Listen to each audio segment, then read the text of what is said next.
Hello, everyone, and welcome to another edition of The Ultimate Leader. My name is Chris Wattie, and today I join you from the lovely Hawke's Bay, the fruit bowl of clean, green New Zealand. And these interviews came about from our mission at The Ultimate Leader, which is to help 1 million successful business owners lead a business and life where they love all of it. And our intention is to do that by 2033. And today I am joined by the fabulous Chris Dorris. Chris, where are you today? I am in sunny Chandler, Arizona, which is about 15 minutes from the Phoenix Sky Harbor Airport in Arizona.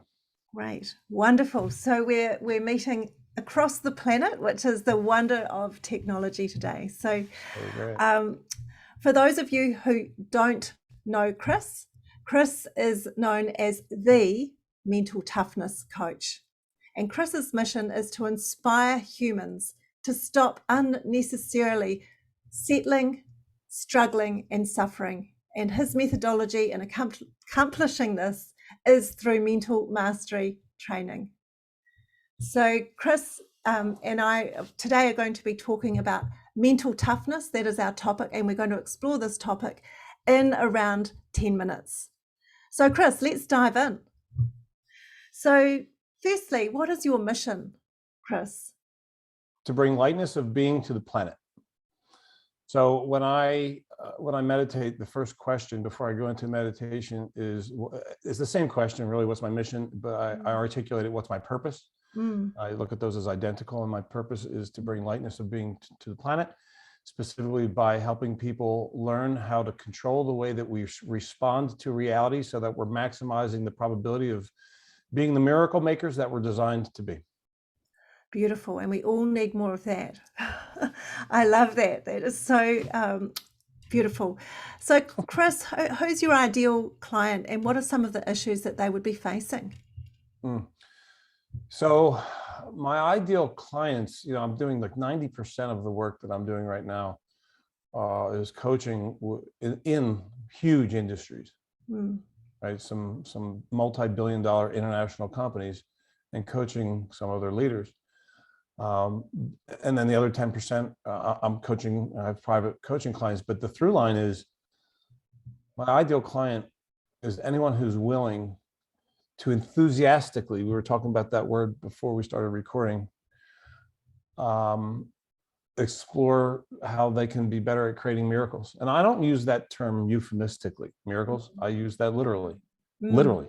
My mission is to create miracles to help each of us stop settling, struggling, and suffering, as you mentioned in the intro. So my ideal client is anyone that is really, really pumped about investing in themselves to explore what else we're capable of creating for ourselves, so that we stop putting unnecessary time between ourselves and what we ultimately, who we want to be and what we want to create. So what are the issues? Being human. Because it's, in my experience, that is the issue. That is it. I used to be a licensed therapist, and I don't want to deal with people with problems anymore. I don't want to deal with people on their problems, rather. Yeah. In fact, I want to deal with people in ways that we don't even look at them as problems. Yeah. Right. So that I experience life opportunistically as opposed to problematically. So the only issue really is that we are conditioned to experience reality in distorted ways that has us unnecessarily settle, struggle, or suffer. So we all have that, right? That is the human experience. So I don't come at my work with people is not about fixing problems. It's about creating excellence, and the problems are addressed spontaneously in the process. Yes, so you even reframe the fact that it's an issue. It's about creating excellence, and if it is an issue, it's just that we're human and we all are capable of much greater experiences than we currently are. Miracles. None of us are exempt from the conditioning of the past, meaning, we learn so much as we go through life, some of which really does serve us, right? Like how to use cutlery, how to drive a car, right? How to brush your teeth. I mean, all the millions of things that we learn that are very handy. How to, speaking of driving a car, how to stop at a red light. Handy. Want to keep that learning. But we've learned a lot of stuff that doesn't serve us as well, which is how to how to wait for things to go good before we'll feel great. Right? I like the mantra, create the state, don't wait. I don't want to wait for any success before I feel like an expert. I don't want to wait to be acknowledged before I feel competent. I don't want to wait for a certain number of dollars in my savings account in order to feel financially stable. I want to create those states in advance. And that's the human condition. We learn this stuff. And the beauty of that is we get to free ourselves from the conditioning of our past. Through this work, we get to free ourselves from the conditioning of our past so that we can experience reality as it is in all of its infinite splendor and co-create magic with it. So freeing ourselves from our conditioning from the past so we can co-create magic with it. I love that. That is, it's like sometimes people say, oh, so are you looking at life through rose-colored glasses? I'm like, you've got it completely backwards. We're taking the glasses off. Life is perfect as it is. But I've learned to experience it in distorted ways where I'm responding to life problematically as opposed to opportunistically or enthusiastically. So I'm taking those conditioning lenses off so I can experience reality as it is and co-create with it. Beautiful. With least effort. So what are the common mistakes that you see people making before they come and work with you and trying to solve these, well, you don't call them issues really, being human, to solve being human? What kind of free, so the equivalent of like addressing issues for me is freeing ourselves from learned constraints, like perceived obstacles, right? Just freeing ourselves from that. So the number one mistake is waiting. The number one mistake that I observe all of us making is putting unnecessary time in between ourselves and the creation of excellence for a whole myriad of reasons, but none of which are necessary. None of which are, I just listed a couple of them, like waiting, right? Or waiting for a degree, right, to feel like an expert, or waiting for a certain title, waiting for acknowledgement, waiting for amount of money before I feel financially stable. And they're waiting for all these things. So it's like, that is it. That is easily, and my, I've gone through being a social worker, a licensed therapist, a sports psychologist, an executive coach, and life coach. And the number one mistake that I've observed people making in the creation of their life on their terms, which is your mission, is waiting. Absolutely. So how do you solve that number one mistake? So one of the things that we've learned, and this is pretty funny when you really think about it, is to downgrade the things that are most important to us from decisions into goals. So I'll elaborate on that. The difference between a goal and a decision, and this is central to my all-in program that I'll share with you in a second. I'll share with everybody that listens to this as a gift. And so the difference between a goal and a decision is that a goal leaves the door open for the possibility of failure, whereas a decision doesn't. When I'm in decision-making mode, the possibility of not accomplishing the mission is non-existent in my field of consciousness. It's not even on the radar. I'm too busy doing what it takes to get the task accomplished to even entertain failure or not having it done.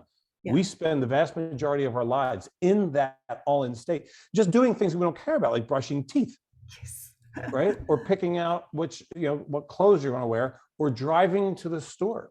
And we don't think about what could go wrong. We don't wonder if I'm still able to operate a vehicle. And I don't even entertain the possibility of, which is imminently possible, of getting into an accident, even a mild one. I don't hope that I'm going to be able to go to the store to pick up bread. I don't hope for that. It's not a goal. So it's a decision. Of course, it's a decision. I'm having people over in a couple hours for a game, and I'm hosting. And I went to the store and I made the decision. I'm going to go to the store to get some wine and get some snacks. There's no part of me on that mission where I was wondering, can I still operate a vehicle? Am I going to be able to pull this off? I've seen me do it. I've done it before. I really believe there's a silliness. Is it though? So, but why, when we go after the biggest missions in our lives, we downgrade from a decision and we bring doubt into the equation, and we have it be a goal. Wow. So what's a tip that you can give our audience today that can help them with that problem? So how to make decisions. So it's the audio program. It's the second best creation of my life to date, and I created it almost 11 years ago to the day of this recording. And I want to share it. It's called All In, and it's a 60-minute audio program that I recorded in one take because I was in the zone when it happened. Or when I recorded it. And it is a really thorough explanation of what the difference is between a goal and a decision, and then how to get into decision-making mode with the things that are most important to you in your life, even in the presence of all these unknowns. One of the most powerful things, Chris, that we can do as a human is to decide in advance that something is going to become real without even necessarily knowing anything about how. Yes. Yes. That is the number one weighting source. Yes. Right? The number one source of putting unnecessary time between us and our desires is believing that I need to have any clarity on how is this going to work? How is this going to unfold? How am I going to pull that off? We don't need to know how. The how's and the what. Let's let the mechanics are inherent within our desires. So let's activate them by moving towards. Wow. And so you are willing to direct people to that valuable free resource, your second best creation that we were talking about before. And I can absolutely vouch for that. I have listened to that actually with my partner in business and life just yesterday evening. Yeah. And we can vouch for it. You know, we work in this space all the time and it is amazing. So how do people get that valuable free resource, Chris? So there's, I'm sharing a link with you. I mean, it's long to say here, but I mean, I could say it, but hopefully you'll be able. Yeah, we'll make sure that it's written as well so that people can get it. It's a download link, yeah. And the audio okay, we'll download the link. So, yeah. Okay, so it's your all-in program, and we'll send the link with this this recording. That's probably the best way. And look, Chris, your work is amazing. It's incredible. You know, would you be willing to share a story of one of your clients?